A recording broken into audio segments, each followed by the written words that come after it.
my son has asthma. And before this all started, we had it under control, and he was using a single inhaler. And over the course of the process, we've gone from 1 inhaler to 2 inhalers. We've gone from him, just doing those to having a rescue inhaler that he was actually using every 4 hours just to try to keep the coughing down. And nosebleeds. He would wake up every morning and there would be blood because he'd gotten a nosebleed overnight. And what's really scary is that I kept my children inside. They weren't going out every day. They weren't playing.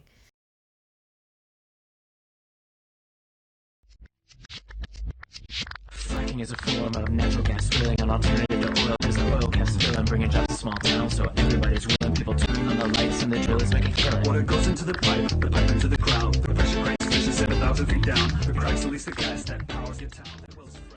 Fracking is a part of the process of natural gas extraction. It's called hydraulic fracturing.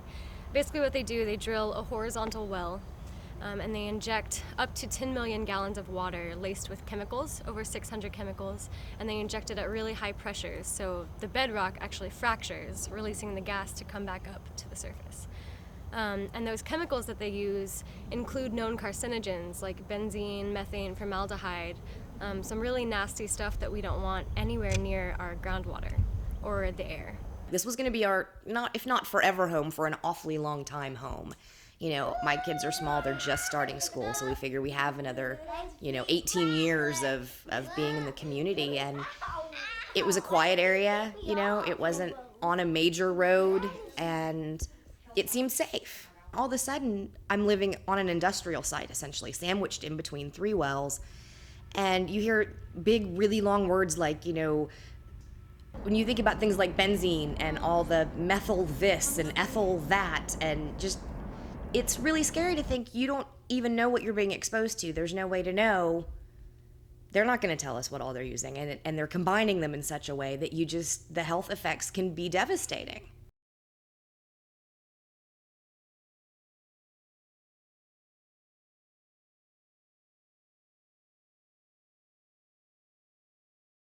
Because of this thing called vested rights, any permits that were administered before that ordinance went into effect are still valid. So these wells are being grandfathered in through vested rights, and that means that's why they are showing up 200 feet away from homes.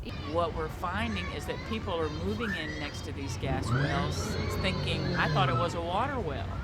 I thought it was just a tank. I didn't know they were going to come back and put these 300 feet drilling structures on top of it and do an industrial site for 10 months in a row. So we were told that all the wells in the area, because there were obvious wells, we were told they were water tanks, not gas wells, and that any gas wells in the area had been capped and they wouldn't be using them again. So that clearly wasn't true.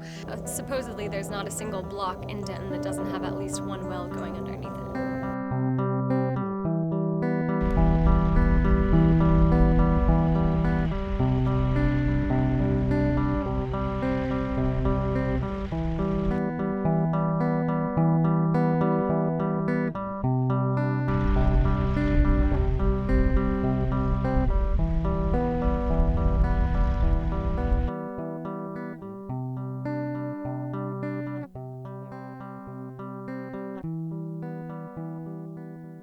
We had 11 acres, it was out in the country. Our house was down a dirt road 3.5 miles from the main highway, and we built a nice barn. We fenced it all in where our animals could run all that acreage, and all of a sudden we came home one day and there were 82 18-wheeler trucks lined up on that dirt road all the way into our house, and they had started putting in a pad site for a gas well at the bottom of the hill. I didn't know what it was, no one could tell me what it was, and we went through 9 months of hell. If you haven't ever been through it, you think the drilling is the worst that it can get, so how much more worse can it get? And then fracking comes and it gets 10 times worse. So you live through that, you cannot sleep, you can't sit on your front porch, you're worried your animals are going to drink out of some water source that's going to kill them. You bottle all your water in. So we decided we couldn't live with that. So we moved into town. We found an acre of land in the city, which is unusual, so we could bring our dogs. And they started drilling 1,500 feet from that house. Denton has tried a regulatory strategy that I call one of compatibility. So they seek to make two conflicting goals compatible with one another. That is developing minerals on the one hand, and on the other hand, protecting health, safety, and welfare. And they do this through a zoning process. So zoning determines where you can put different land uses, and drilling and fracking are considered industrial land uses. But because the mineral estate that they're tapping into only really has that one use, they feel compelled to let it happen anywhere. So residential areas, commercial areas. And so that's what they've tried to do. They've tried to have both fracking and healthy communities. What we found out, though, is partly because the rules that we pass now don't apply to the gas wells that are vested under older rules, and partly because there's still loopholes in the ordinance that we've discovered you can't have both. You can either have fracking or you can have healthy communities. It's the rising asthma rates in our town, especially in the children. We have one of the highest invasive breast cancer rates in the country, which is directly linked to the carcinogens associated with fracking. If it were just me, I don't think I would be as concerned. I mean, certainly you're concerned for yourself, but when you've got small children and you know their lungs are still developing and their bodies are still growing and you're being exposed to neurotoxins, you have to be frightened for them. You have to do whatever you can to protect them. Oh man, you can smell the You can't protect them from the fact that the wells are there and while they're producing, that they are producing. And it's a catch-22 because you want out, absolutely. You don't know if you're going to get what your house was worth when you bought it. We've only been here 3 years. So you don't know. But then do you want to let someone else come into the situation and then they'll have to, live with the repercussions of that? Where are we going to go? Anywhere you go, it's like I have some friends who say, I moved to Allen, Texas because they don't have any drilling there. You know what? As soon as they learn to drill to 15,000 feet, you'll have drilling there. They just haven't learned to drill that deep yet. Texas is such a big oil and gas state. Our whole economy thrives on oil and gas. It's very, very difficult to reach some people and to explain that this is actually an issue because it's just been, it's in our minds that this is what Texas is. It's oil and gas. Further back in this process, we had a task force that was created to help put into law a new ordinance, and the task force was laden with gas industry members. So it's been very challenging to talk to our local elected officials and really get them to take this seriously.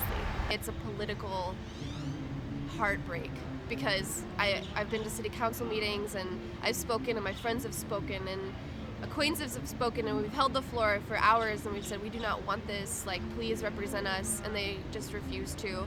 And I feel like as it becomes complicated, they refuse to for different reasons, but it's just so blatant that when your city council members stare you in the face and hear your words and then don't act, it just feels like a violation of your rights.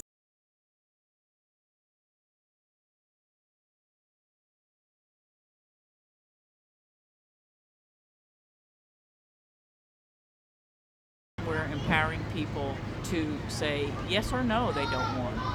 And I haven't met anyone who said, oh yes, please put that right next to my house. No one. If we just can put it before the people of Denton that they'll decide that they don't want it, because we've had overwhelming amounts of support already just in the petition process. We got the required number of signatures in the first couple weeks, and so now we're just getting more, so that we just want to put this petition before every person that's been affected by this and who wants to sign. So we still have signers pouring in.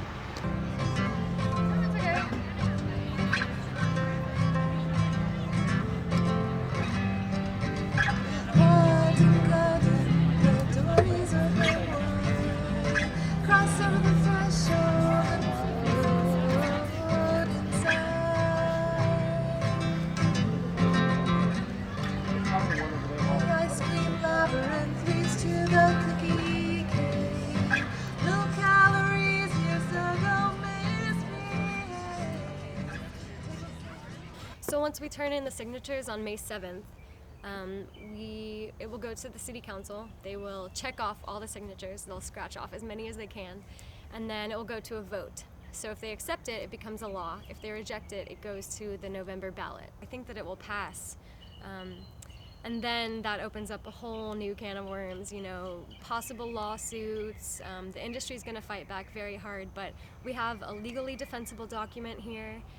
We have overwhelming support, and I really think it's going to pass, and it's going to show people all over the world that we actually can fight the oil and gas industry, and it's going to set a precedent for Texas. Denton, Texas is the first city in Texas to have the audacity to ask for a ban on hydraulic fracturing, to have the guts to do that. But other cities want it, don't get me wrong, they just have felt like they couldn't do it. So if we do that, number one, it gives other cities a framework. This is how they did it, and this is what worked for them.